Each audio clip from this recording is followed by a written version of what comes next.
ਸੰਖਿਆ ਰੇਖਾ ਬਾਰੇ ਤਾਂ ਤੁਸੀਂ ਜਾਣਦੇ ਹੀ ਹੋ। ਸੰਖਿਆ ਰੇਖਾ ਦੇ ਵਿੱਚ ਕੁਝ ਸੰਖਿਆਵਾਂ ਹੁੰਦੀਆਂ ਹਨ ਅਤੇ ਉਹਨਾਂ ਸੰਖਿਆਵਾਂ ਨੂੰ ਦਰਸਾਉਂਦੇ ਹੋਏ ਬਿੰਦੂ ਹੁੰਦੇ ਹਨ। ਇੱਥੇ ਮੈਂ ਇੱਕ ਸੰਖਿਆ ਰੇਖਾ ਬਣਾ ਲਈ ਹੈ। ਇੱਥੇ ਫੋਰ ਐਗਜ਼ਾਮਪਲ ਅਸੀਂ 2 ਲੈ ਲੈਂਦੇ ਹਾਂ ਅਤੇ ਹੁਣ ਦੇਖਦੇ ਹਾਂ ਕਿ ਸੰਖਿਆ ਰੇਖਾ ਤੇ ਕਿਹੜਾ ਬਿੰਦੂ 2 ਨੂੰ ਦਰਸਾਉਂਦਾ ਹੈ। ਇਸ ਦੇ ਲਈ ਅਸੀਂ ਸਿਫਰ ਤੋਂ ਸ਼ੁਰੂ ਕਰਦੇ ਹੋਏ ਸੱਜੇ ਪਾਸੇ ਨੂੰ ਜਾਂਦੇ ਹਾਂ। 1 2 ਤਾਂ ਇਹ ਬਿੰਦੂ ਹੈ ਜੋ ਕਿ 2 ਨੂੰ ਦਰਸਾਉਂਦਾ ਹੈ। ਹੁਣ ਤੁਹਾਨੂੰ ਬੜੀ ਜਿਗਿਆਸਾ ਹੋ ਰਹੀ ਹੋਵੇਗੀ ਕਿ ਆਖਰ ਇਸ ਵੀਡੀਓ ਦੇ ਵਿੱਚ ਨਵੀਂ ਗੱਲ ਕਿਹੜੀ ਹੈ। ਹੁਣ ਇੱਥੇ ਮੈਂ ਇੱਕ ਦੀ ਥਾਂ ਤੇ 2 ਸੰਖਿਆਵਾਂ ਲੈ ਲੈਂਦਾ ਹਾਂ ਅਤੇ ਪਤਾ ਕਰਦਾ ਹਾਂ ਕਿ ਉਹ ਸੰਖਿਆਵਾਂ ਇਸ ਤਲ ਤੇ ਕਿਸ ਬਿੰਦੂ ਨੂੰ ਦਰਸਾਉਂਦੀਆਂ ਹਨ। ਫੋਰ ਐਗਜ਼ਾਮਪਲ ਮੈਂ ਇੱਥੇ ਲੈ ਲੈਂਦਾ ਹਾਂ 3, 5। ਹੁਣ ਮੈਂ ਇੱਥੇ 2 ਸੰਖਿਆਵਾਂ ਲਈਆਂ ਹਨ ਅਤੇ ਮੈਂ ਦੇਖਣਾ ਹੈ ਕਿ ਇਹ 2 ਸੰਖਿਆਵਾਂ ਇਸ ਤਲ ਦੇ ਉੱਪਰ ਕਿਸ ਬਿੰਦੂ ਨੂੰ ਦਰਸਾਉਂਦੀਆਂ ਹਨ। ਹੁਣ ਅੱਗੇ ਸ਼ੁਰੂ ਕਰਨ ਤੋਂ ਪਹਿਲਾਂ ਉਸ ਸ਼ਬਦਾਵਲੀ ਬਾਰੇ ਗੱਲ ਕਰ ਲੈਂਦੇ ਹਾਂ ਜਿਸ ਦੀ ਕਿ ਇੱਥੇ ਵਰਤੋਂ ਕੀਤੀ ਜਾਣੀ ਹੈ। ਹੁਣ ਇਹ ਤਲ ਜਿਸ ਨੂੰ ਤੁਸੀਂ ਦੇਖ ਰਹੇ ਹੋ, ਇਸ ਤਲ ਨੂੰ ਕਾਰਟੀਜਨ ਤਲ ਆਖਿਆ ਜਾਂਦਾ ਹੈ ਅਤੇ ਇਹ ਜੋ 2 ਸੰਖਿਆਵਾਂ ਲਈਆਂ ਹਨ, ਇਹਨਾਂ ਸੰਖਿਆਵਾਂ ਨੂੰ ਨਿਰਦੇਸ਼ਾਂਕ ਆਖਦੇ ਹਾਂ। ਨਿਰਦੇਸ਼ ਅੰਕ, ਇਹਨਾਂ ਨੂੰ ਨਿਰਦੇਸ਼ ਅੰਕ ਆਖਦੇ ਹਾਂ। ਅਤੇ ਤੁਸੀਂ ਇਸ ਤਲ ਦੇ ਉੱਪਰ 2 ਕਾਲੇ ਰੰਗ ਦੀਆਂ ਰੇਖਾਵਾਂ ਦੇਖ ਰਹੇ ਹੋ। ਇਹਨਾਂ ਰੇਖਾਵਾਂ ਨੂੰ ਧੁਰੇ ਆਖਿਆ ਜਾਂਦਾ ਹੈ। ਇਹ ਜੋ ਰੇਖਾ ਸੱਜੇ ਤੋਂ ਖੱਬੇ ਪਾਸੇ ਜਾ ਰਹੀ ਹੈ, ਇਸ ਨੂੰ ਐਕਸ ਧੁਰਾ ਆਖਿਆ ਜਾਂਦਾ ਹੈ ਅਤੇ ਇਹ ਰੇਖਾ ਜੋ ਉੱਪਰ ਤੋਂ ਥੱਲੇ ਨੂੰ ਜਾ ਰਹੀ ਹੈ, ਉਸ ਨੂੰ ਵਾਈ ਧੁਰਾ ਆਖਿਆ ਜਾਂਦਾ ਹੈ। ਇਹ ਦੋਨੋਂ ਹੀ ਧੁਰੇ ਇਸ ਬਿੰਦੂ ਤੇ ਆ ਕੇ ਕੱਟਦੇ ਹਨ। ਇਸ ਬਿੰਦੂ ਦਾ ਨਾਂ ਮੂਲ ਬਿੰਦੂ ਹੁੰਦਾ ਹੈ। ਇਸ ਨੂੰ ਅਸੀਂ ਮੂਲ ਬਿੰਦੂ ਆਖਦੇ ਹਾਂ। ਮੂਲ ਬਿੰਦੂ। ਆਓ ਹੁਣ ਦੇਖਦੇ ਹਾਂ ਕਿ ਇਹ ਨਿਰਦੇਸ਼ਾਂਕ ਇਸ ਤਲ ਤੇ ਕਿਸ ਬਿੰਦੂ ਨੂੰ ਦਰਸਾਉਂਦੇ ਹਨ। ਇੱਥੇ ਜੋ ਪਹਿਲੀ ਸੰਖਿਆ ਹੈ 3, ਇਸ ਨੂੰ ਅਸੀਂ x ਨਿਰਦੇਸ਼ਾਂਕ ਆਖਦੇ ਹਾਂ। x ਨਿਰਦੇਸ਼ਾਂਕ ਨਿਰਦੇਸ਼ਾਂਕ ਆਖਦੇ ਹਾਂ। ਹੁਣ ਇਸ ਦੀ ਸਥਿਤੀ ਪਤਾ ਕਰਨ ਦੇ ਲਈ ਅਸੀਂ ਇਸ ਮੂਲ ਬਿੰਦੂ ਤੋਂ x ਧੁਰੇ ਤੇ ਸੱਜੇ ਪਾਸੇ ਨੂੰ ਚੱਲਦੇ ਹਾਂ। ਹੁਣ x ਨਿਰਦੇਸ਼ਾਂਕ 3 ਹੈ, ਇਸ ਲਈ 1 2 3। ਸੋ ਇਹ ਬਿੰਦੂ ਹੈ ਜੋ ਕਿ x ਨਿਰਦੇਸ਼ਾਂਕ 3 ਨੂੰ ਦਰਸਾਉਂਦਾ ਹੈ ਅਤੇ ਇਸ ਲਾਈਨ ਦੇ ਉੱਪਰ ਜਿੰਨੇ ਵੀ ਬਿੰਦੂ ਹਨ, ਉਹ ਸਾਰੇ ਹੀ x ਨਿਰਦੇਸ਼ਾਂਕ 3 ਨੂੰ ਦਰਸਾ ਰਹੇ ਹਨ। ਹੁਣ ਦੂਜੀ ਸੰਖਿਆ 5 ਹੈ ਜੋ ਕਿ y ਨਿਰਦੇਸ਼ਾਂਕ ਨੂੰ ਦਰਸਾਉਂਦੀ ਹੈ। y ਨਿਰਦੇਸ਼ਾਂਕ, y ਨਿਰਦੇਸ਼ ਅੰਕ। ਹੁਣ ਇਸ ਦੀ ਸਥਿਤੀ ਪਤਾ ਕਰਨ ਲਈ ਅਸੀਂ ਮੂਲ ਬਿੰਦੂ ਤੋਂ y ਧੁਰੇ ਤੇ ਉੱਪਰ ਵੱਲ ਨੂੰ ਚੱਲਦੇ ਹਾਂ।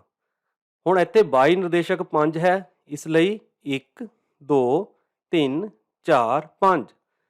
ਇਸ ਲਈ ਇਹ ਬਿੰਦੂ ਹੈ ਜੋ y ਨਿਰਦੇਸ਼ਾਂਕ 5 ਨੂੰ ਦਰਸਾਉਂਦਾ ਹੈ ਅਤੇ ਇਸ ਰੇਖਾ ਤੇ ਜਿੰਨੇ ਵੀ ਬਿੰਦੂ ਹਨ, ਉਹ ਸਾਰੇ ਹੀ y ਨਿਰਦੇਸ਼ਾਂਕ 5 ਨੂੰ ਦਰਸਾ ਰਹੇ ਹਨ। ਹੁਣ ਅਸੀਂ ਪਤਾ ਕਰਨਾ ਹੈ ਕਿ 3,5 ਨਿਰਦੇਸ਼ਾਂਕ ਇਸ ਤਲ ਤੇ ਕਿਸ ਬਿੰਦੂ ਨੂੰ ਦਰਸਾਉਂਦਾ ਹੈ। ਹੁਣ ਤੁਸੀਂ ਦੇਖ ਰਹੇ ਹੋ ਕਿ ਇਹ ਦੋਨੋਂ ਹੀ ਰੇਖਾਵਾਂ ਇਸ ਬਿੰਦੂ ਤੇ ਆਪਸ ਦੇ ਵਿੱਚ ਕੱਟ ਰਹੀਆਂ ਹਨ। ਹੁਣ ਇਹ ਉਹ ਬਿੰਦੂ ਹੈ ਜਿਸ ਤੇ x ਨਿਰਦੇਸ਼ਾਂਕ 3 ਹੈ ਅਤੇ y ਨਿਰਦੇਸ਼ਾਂਕ 5 ਹੈ। ਇਸ ਤੋਂ ਭਾਵ ਹੈ ਕਿ ਇਹ ਬਿੰਦੂ ਹੈ ਜੋ 3,5 ਨਿਰਦੇਸ਼ ਅੰਕ ਨੂੰ ਦਰਸਾ ਰਿਹਾ ਹੈ। ਹੁਣ ਆਓ ਅੱਗੇ ਮੂਲ ਬਿੰਦੂ ਦੇ ਨਿਰਦੇਸ਼ ਅੰਕਾਂ ਬਾਰੇ ਗੱਲ ਕਰੀਏ। ਹੁਣ ਮੂਲ ਬਿੰਦੂ ਦੇ ਨਿਰਦੇਸ਼ਾਂਕ 0,0 ਹੁੰਦੇ ਹਨ। 0,0 ਕਿਉਂਕਿ ਮੂਲ ਬਿੰਦੂ ਦੀ x ਧੁਰੇ ਤੋਂ ਉੱਪਰ ਵੱਲ ਨੂੰ ਦੂਰੀ 0 ਹੁੰਦੀ ਹੈ ਅਤੇ ਇਸੇ ਤਰ੍ਹਾਂ ਹੀ ਮੂਲ ਬਿੰਦੂ ਦੀ y ਧੁਰੇ ਤੋਂ ਸੱਜੇ ਪਾਸੇ ਨੂੰ ਦੂਰੀ ਵੀ 0 ਹੁੰਦੀ ਹੈ। ਇਸ ਲਈ ਮੂਲ ਬਿੰਦੂ ਦੇ ਨਿਰਦੇਸ਼ਾਂਕ 0,0 ਹੁੰਦੇ ਹਨ। ਆਓ ਹੁਣ 2 ਹੋਰ ਉਦਾਹਰਨਾਂ ਲੈ ਕੇ ਇਸ ਨੂੰ ਹੋਰ ਚੰਗੀ ਤਰ੍ਹਾਂ ਸਮਝਦੇ ਹਾਂ।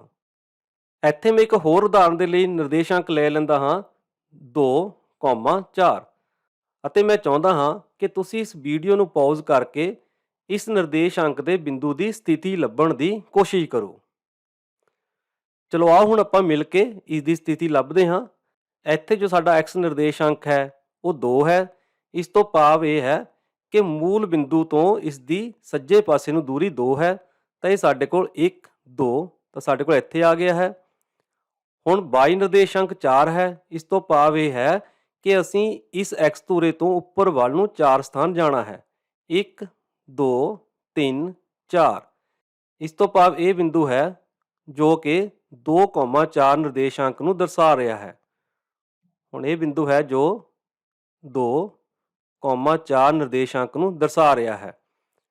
ਹੁਣ ਅਗਰ ਇਸ ਬਿੰਦੂ ਨੂੰ ਅਸੀਂ x ਧੁਰੇ ਨਾਲ ਮਿਲਾ ਲੈਂਦੇ ਹਾਂ ਤਾਂ ਇਹ 2 ਨਾਲ ਜਾ ਕੇ ਮਿਲ ਜਾਂਦਾ ਹੈ, ਕਿਉਂਕਿ x ਨਿਰਦੇਸ਼ਾਂਕ 2 ਹੈ। ਹੁਣ ਜੇਕਰ ਅਸੀਂ ਇਸ ਬਿੰਦੂ ਨੂੰ 22 ਧੁਰੇ ਨਾਲ ਮਿਲਾਉਂਦੇ ਹਾਂ ਤਾਂ ਇਹ 4 ਨਾਲ ਮਿਲ ਜਾਂਦਾ ਹੈ। ਇਸ ਤੋਂ ਭਾਵ ਹੈ ਕਿ ਇਸ ਦਾ 22 ਨਿਰਦੇਸ਼ਾਂਕ 4 ਹੈ। ਆਓ ਹੁਣ ਕੁਝ ਅਲੱਗ ਕਰਦੇ ਹਾਂ। ਅਸੀਂ ਇਸ ਕਾਰਟੀਜਨ ਤਲ ਦੇ ਉੱਪਰ ਇੱਕ ਬਿੰਦੂ ਲੈ ਲੈਂਦੇ ਹਾਂ।